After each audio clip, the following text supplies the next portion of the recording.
அனைவருக்கும் வணக்கம். என் பெயர் என்எஸ் நித்யா. இன்றைக்கி நாம் இந்த கருவேப்பிலை செடி பற்றி தான் பார்க்க போகிறோம்.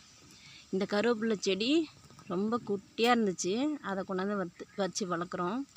கருவேப்பிலை மரத்துலேருந்து ஒரு கருப்பு கலரில் காய் இருக்கும், அதையும் எடுத்துகிட்டு வந்து விதை போட்டு முளைக்க வைக்கலாம். இந்த கருவேப்பிலை செடி கண்டிப்பாக எல்லார் வீட்லேயும் இருக்கணும். சமையலுக்கு ரொம்ப உதவியாக இருக்கிறது இந்த கருவேப்பிலை தான். இதோட வாசத்தால் சுவை அதிகரிக்கும். இந்த காரத்துவையலுக்குலாம் அந்த கருவேப்பிலையை வறுத்து அதோட சேர்த்து அரைக்கும்போது சுவை மேலும் கூடும்.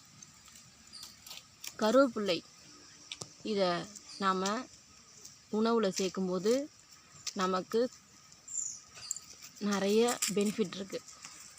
கண்கள் நல்லா பார்வைக்கு நல்லதுன்னு சொல்கிறாங்க, கூந்தல் நல்லா வளரும்னு சொல்கிறாங்க. அதனால் கண்டிப்பாக இந்த கருவேப்பிலையை உணவில் சேர்த்துக்கணும். இந்த கருவேப்பிலை பொடி எனக்கு ரொம்ப பிடிக்கும்.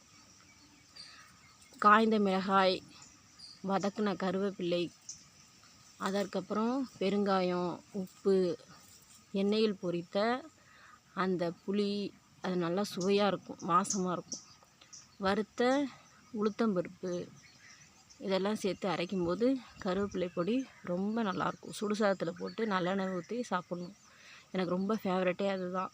சின்ன பிள்ளைலேருந்து எனக்கு ரொம்ப பிடிக்கும். அதில் உள்ள அந்த புளி, வதக்கின புளியோட வாசம் தான் ரொம்ப சூப்பராக இருக்கும். நீங்களும் செஞ்சு பாருங்கள்.